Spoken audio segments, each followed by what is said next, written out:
மஹிந்த ராஜபக்ஷ குடும்பத்தை விசாரணைக்கு யாராவது எடுத்தா நாட்டுல ரத்த ஆறு ஓடும்னு சொன்னாரு. இந்த வாக்கினூடாக சிலிண்டருக்கு 2 நெஷனலிஸ்ட் கிடைச்சாச்சு.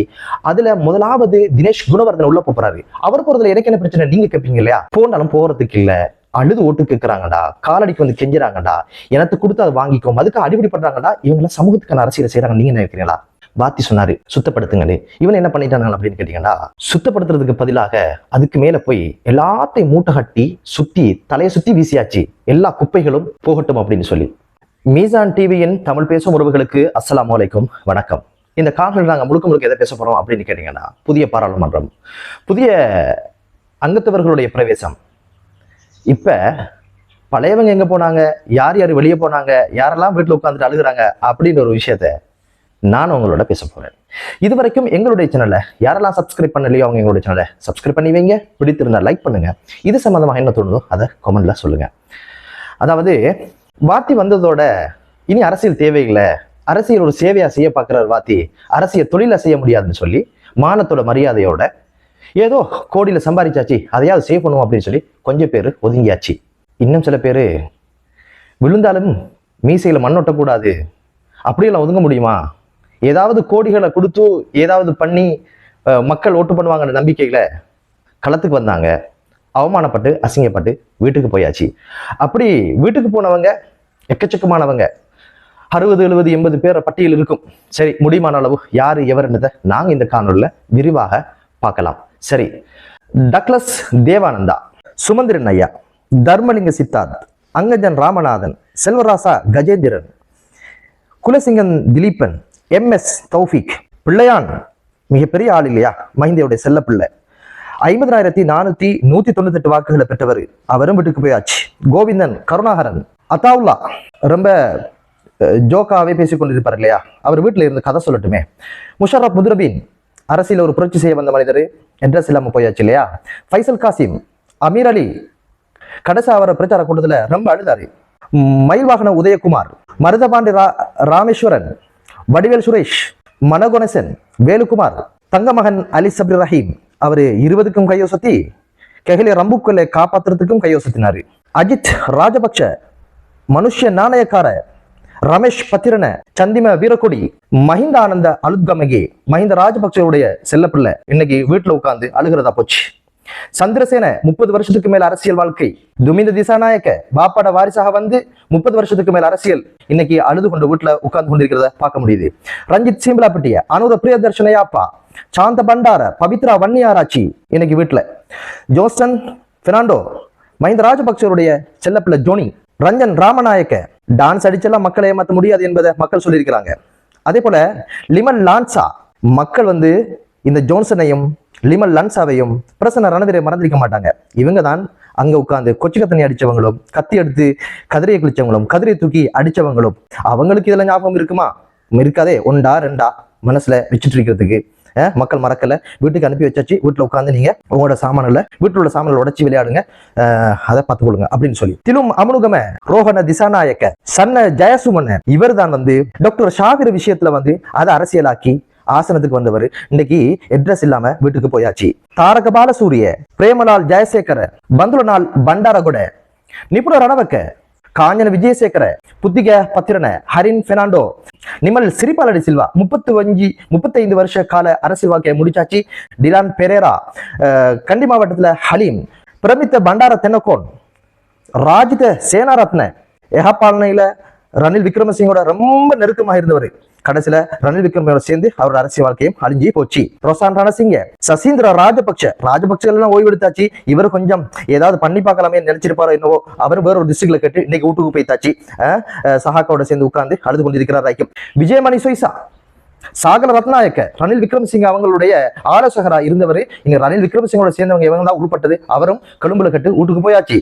ரோசி சேனநாயக்க, சுசில் பிரேம ஜெயந்த, உதய கம்மன் பில இன்னைக்கு வந்து வழி இல்லாம கடைசியில வீட்டுல உட்காந்து அழுகிறதா போச்சு.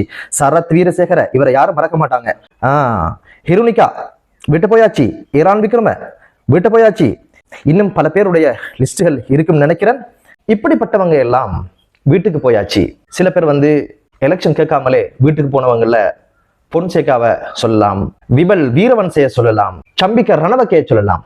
இவங்க எல்லாருமே வீட்டுக்கு போயாச்சு. என்ன காரணம்? இதுல நீங்க பாத்தீங்கன்னா அதிக வாக்கு எடுத்தவங்க இவங்க எல்லாருமே மஹிந்த ராஜபக்சர்களுடைய செல்ல பிள்ளைகளா இருந்தவங்க.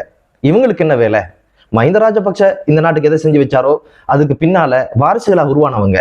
இவங்க எல்லாம் ரொம்ப குழப்படி உள்ளவங்க. அதனால பெற்றோரோட பேச்ச கேட்காதவங்க வாத்திர பேச கேட்கறது தானே. அதனால அந்த ஆசிரியர் சொல்லுவாங்க, என் பிள்ளை கொஞ்சம் புத்திமதி சொல்லுங்களேன். எனவே இவங்களுடைய வாழ்க்கையை முடிச்சு வைக்கிறதுக்கு வாத்தி மாதிரி ஒரு ஆசிரியர் அரசியல்டா இதுதான் அப்படின்றத சாடையால, பேச்சால, நடவடிக்கையால எடுத்து சொன்னதுனால ஆசிரியர் பேச்சை கேட்கணும் இல்லையா? அதனால நிறைய பேர் ஒதுங்கி கொண்டாங்க. நிறைய பேர் அவமானப்பட்டு கோடிகளையும் செலவழிச்சு அப்படியே வீட்டுக்கு போறதா ஆகி போச்சு. இதுல முதலாவது மஹிந்தானந்த அலுத்கமகே. இவர் கோட்டபாய அரசாங்கத்துல மிக விசுவாசியா இருந்தாரு. விவசாயம் இன்னைக்கு விழுந்து கிடக்கிறதுக்கு மிக முக்கியமான காரணம் அந்த நபர் தான். விளையாட்டுத்துறை அமைச்சராக இருந்தாரு. பல்வேறு விமர்சனங்கள். தோக்க ஆரம்பிச்ச டீம் வெற்றி பெறவே இல்லை. இப்படியான பல்வேறு விஷயங்கள்ல இவங்களுடைய தலையீடு இருந்ததுனால எல்லா துறையும் பாழாகியாச்சு. இவரு ஒரு தடவை சொன்னார் யாழ்ப்பாணத்துல, மஹிந்த ராஜபக்ச குடும்பத்தை விசாரணைக்கு யாராவது எடுத்தா நாட்டுல ரத்த ஆறு ஓடும்னு சொன்னாரு. மஹிந்த ராஜபக்சர்களுக்கு திருப்தி பண்ற மாதிரி பேசினா கதைச்சா தானே எல்லாம் வரப்பிரசாதங்கள் கிடைக்கும் என்ற நம்பிக்கை. அந்த ஒரு விஷயம் பிள்ளை. ஒழுக்கம் முக்கியம், தனி மனித ஒழுக்கம் முக்கியம் அப்படின்னு சொல்லி வாத்தி அரசியல் பாடம் எடுத்ததுனால மஹிந்த ஆனந்த அழுகாமக ஓய்வு எடுக்காம கோடியை செலவழிச்சு வீட்டுல உட்கார்ந்து அழுகிற மாதிரி ஆகி போச்சு. அடுத்த ஒரு விஷயம் தான், கொரோனான்ற ஒரு விஷயத்த ஒரு மீடியாவில் உட்கார்ந்து முஸ்லிம்கள் தான் பரப்புறாங்கன்னு சொல்லி மிகப்பெரிய நச்சு கதைகளையும் நச்சு விஷயங்களும் விதைச்சவர். அடுத்த ஒரு விஷயம் நான் பேசி ஆகணும். பவித்ரா வன்னியாராச்சி கோட்டபாய ராஜபக்சனுடைய வியத்மக அதுலயும் அவ இருந்தா. கொரோனா வச்சு ஜனாசாக்கள் இருக்கிறதுல அவருக்கு மிகப்பெரிய பங்கு இருந்தது. சமூகத்துல வழிய கூட புரிய முடியாத அளவுக்கு இனவாதமும் மதவாதமும் தலைக்கடிச்சிருந்துச்சு. இப்ப வீட்டுல உட்கார்ந்து உங்களோட சோழிகளை பாருங்களேன். துமிந்த திசாநாயக்க அனுராதபுரம் மாவட்டத்தினுடைய வாப்பா வழியில அரசியல் செஞ்சவர். அவர் சொன்னார், முஸ்லிம்கள் இந்த நாட்டுல இருக்கக்கூடாது, அரபு நாடுகள் இருக்கு, அங்க ஓடி போங்க அப்படின்னு சொல்லி. இப்ப நீங்க ஓடுற மாதிரி அந்த மக்கள் சரியான பாடத்தை போட்டிருப்பாங்க. அடுத்தது சரத் வீரசேகர. அவர் யுத்தத்துல எல்லாம் நாட்டுக்காக போராடின மனுஷன் இல்லையா? எப்போதுமே அவர் இந்த நாட்டம் மீட்கணும் அப்படின்னு ஒரு யோசனைல இருக்கிறாரு.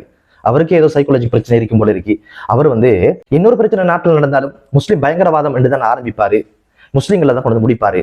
அவ்வளவு தூரம் அவருக்கு முஸ்லிம்களையும் இஸ்லாத்துல ரொம்ப பற்று போல இருக்கு. நல்ல ஒரு பாடத்தை இந்த தேர்தலில் படிப்பிச்சிருக்காங்க. 3 லட்சத்துக்கும் அதிகமான வாக்குகளை எடுத்தவர். எதனால எடுத்திருப்பாரு? இனவாதம் பேசினா இந்த நாட்டு மக்கள் வாக்களிப்பாங்க நம்பிக்கையில அதெல்லாம் பேசுனீங்க. இன்னைக்கு நல்ல பாடத்தை உங்களுக்கு போட்டிருப்பாரு நான் நினைக்கிறேன். விமல் வீரவன்ச இவங்களோட சேர்ந்து 2019 கோட்டபாய அரசாங்கத்தை நிறுவினது. இதுல இவர் எரிசக்தி மின்சக்தி அமைச்சாகவும் இருந்து பல பணிகளை செஞ்சவர். இன்னைக்கு அவர் என்ன கதைக்கிறார்னா, பாஸ்கு பிரகாரத்துல நிறைய உண்மைகள் இருக்கு, அப்படி இருக்கு இப்படி இருக்குன்னு சொல்லி எலெக்ஷன் வரக்குள்ள நீங்களே அள்ளி விட மாட்டீங்கன்னு எங்களுக்கு தெரியாதா?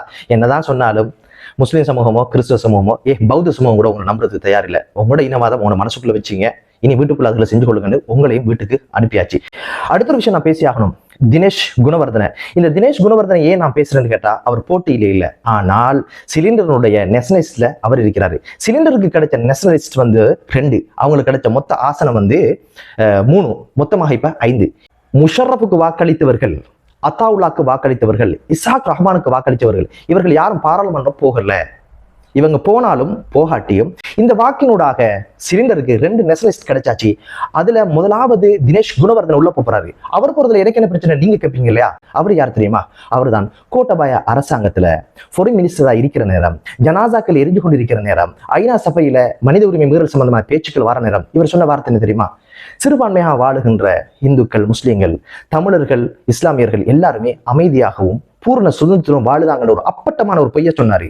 மதம் அடையாளம் இல்லை, இனம் அடையாளம் இல்லை, தேசம் அடையாளம் இல்லாம குட்டிச்சோவரான இந்த பிரதித்துவம் எதுக்கு தேவை? யாருக்கு தேவை? அதனால நீங்க மாறிட்டீங்களோ இல்லையோ எங்களுக்கு தெரியாது. மக்கள் மாறியாச்சு. 5000 ரூபாய் அரசியல், தகட்டுக்கு அரசியல், சோத்து பார்சலுக்கு அரசியல், சாராய பொத்துலுக்கு அரசியல், அப்படியான ஓட்டு போடுற காலம் மலையேறியாச்சு. சண்டியர்கள் எல்லாம் வீட்டுக்கு போயாச்சு, ஊழல்வாதி எல்லாம் வீட்டுக்கு போயாச்சு. இனி நீங்க இருந்து என்ன பண்ண போறீங்க? இத்தனை வருஷம் அரசியலை நீங்க என்னத்தை தான் சாதிச்சிட்டீங்க? எதுவுமே இல்லை. ஆரோக்கியம் இல்லாத இலங்கை, தரமான கல்வி இல்லாத இலங்கை, தொழில்நுட்பம் இல்லாத இலங்கை, விவசாயத்துறை பாலான இலங்கை, விளையாட்டுத்துறை பாலான இலங்கை, மருத்துவம் இல்லாத இலங்கை, இப்படியான காலம் எல்லாம் முடிஞ்சாச்சு. இனி ஒரு முன்னோடியான ஒரு இலங்கை வேணுமாக இருந்தால் ஒரு சுத்தமான பாராளுமன்றம் தேவை என்று வாத்தி சொன்னதுனால மக்கள் நம்பி வாக்களிச்சாச்சு. இனி தினேஷ் குணவர்தன போன்றவங்க போறதுக்கு காரணமாக இருந்த முஸ்லீம்கள் அதுக்கு பொறுப்பு சொல்லட்டும் அல்லாஹ்விடத்தில். எனவே நான் நினைக்கல தினேஷ் குணவர்தன பாராளுமன்றம் போறதுக்காக தமிழ் மக்கள் எவ்வளவு தூரம் வாக்களிச்சாங்களோ என்பது தெரியாது. எனவே ஒரு பொறுப்புள்ள ஊடகமாக முஸ்லிம் மக்கள் இதற்கு பின்னாலும் பகட்ட அரசியலுக்கு பின்னால் செல்லாதீர்கள். பிரதிநிதித்துவம் என்பது எமது உரிமைக்கானது, எமது அபிவிருத்திக்கானது. உரிமையும் கிடையாது, அபிவிருத்தியும் கிடையாதுனால் எதற்காக என்ன? அது அவர்களுடைய தொழிலுக்கான அரசியல். போனாலும் போறதுக்கு இல்லை, அழுது ஓட்டு கேட்கிறாங்கடா, காலடிக்கு வந்து கெஞ்சுறாங்கடா, எனக்கு கொடுத்து அதை வாங்கிக்கோம், அதுக்கு அடிப்படை பண்றாங்கடா. இவங்க சமூகத்துக்கான அரசியலை செய்யறாங்க. நீங்க நினைக்கிறீங்களா? அவங்களோட தொழிலை பாதுகாக்க, தொழிலை பெருசாக்குறதுக்கு எல்லாருக்கும் அரசியல் தேவை. நீங்க கொஞ்சம் யோசிங்களேன். படிச்சவனை அரசியல் கட்சி தலைமைகள் தேடுறது இல்லை. ஒவ்வொரு கட்சியும் எடுத்து பாருங்களேன். பேச தெரியாதவன், கதைக்க தெரியாதவன், வாசிக்க தெரியாதவன், ஒரு சட்டம் இயற்றப்பட அதுல என்ன இருக்குன்னு தெரியாதவன், ஒரு அரசியல் பின்புலம், பணம் தான் மூலதனம். இப்படியான வசதி படைத்தவர்கள் தன் தலைமைகள் தேடுகின்ற ஒரு அனாச்சாரம் உருவாயிருக்கு இல்லையா? அதனாலதான் அரசியலை பத்தி யாரும் பேசுறது இல்லை. எவனோ களவெடுக்க நம்மளோ களவெடுக்கட்டுமே அப்படின்னு ஒரு மனநிலை உருவாகியாச்சு. எல்லாரும் களவெடுக்கிறான், அவர் களவெடுக்கட்டுமே, யாருமே செய்யல, அவர் தானே செஞ்சிருக்கிறாரு. நாங்க சொல்றது என்னடா, இதை விட ஒரு உச்ச நிலைக்கு போக வேண்டிய நாடு பிச்சைக்கார நிலையில இருக்கிறதுக்கான காரணம் இந்த பழமைவாதிகளுடைய அரசியலும் ஊழல் சார்ந்த அரசியலும் தான். பாத்தி சொன்னாரு, சுத்தப்படுத்துங்களே. இவன் என்ன பண்ணிட்டாங்க அப்படின்னு கேட்டீங்கன்னா, சுத்தப்படுத்துறதுக்கு பதிலாக அதுக்கு மேல போய் எல்லாத்தையும் மூட்டை கட்டி சுத்தி தலையை சுத்தி வீசியாச்சு. எல்லா குப்பைகளும் போகட்டும் அப்படின்னு சொல்லி. உண்மையிலே கேட்டதையும் செஞ்சாச்சு, கேட்காததையும் செஞ்சாச்சு. எனவே புதிய ஒரு பாராளுமன்றம் உருவாகியாச்சு. என்னை வீட்டுக்கு போனவங்க நல்லா உட்கார்ந்தாலுங்க, கோடியில் சம்பாரிச்சிருப்பீங்க இல்லையா, அது பரம்பரைக்கு சேர்த்து வச்சிருப்பீங்க, அதை திண்டு கிடங்க. நாடு ஒரு ஆரோக்கியமான இடத்துக்கு வரதுக்கு வழியை விடுங்க. சாக கிடக்கிறவனுக்கு நல்ல மருந்து வாய்க்காதாம், தோக்க இருக்கிறவனுக்கு நல்ல சிந்தனை பிறக்காதாம். எனவே இதுக்கு நல்ல கட்சி மாறுறது, கட்சி தாவுறது, இரவுக்கு ஒரு கட்சி, காலையில் ஒரு கட்சி, வாரத்துக்கு ஒரு கட்சி, மாதத்துக்கு ஒரு கட்சி, அந்த கட்சி பாயதெல்லாம் இதுக்கு பிறகு நடக்காது. அந்த தேவையும் இருக்காது. நாட்டிற்காக, சமூகத்திற்காக உழைக்கின்ற பிரஜைகள் பாராளுமன்றம் சென்றிருக்கிறார்கள் என்பது எனது பார்வை. எனவே வளமான நாடு உருவாகட்டும், ஏழைகளுடைய பசி போகட்டும் என்று கூறிய மற்றொரு காணொலியில் உங்கள் அனைவரையும் சந்திக்கும் வரை விடுபடுகிறேன். அஸ்ஸலாமு அலைக்கும், வணக்கம்.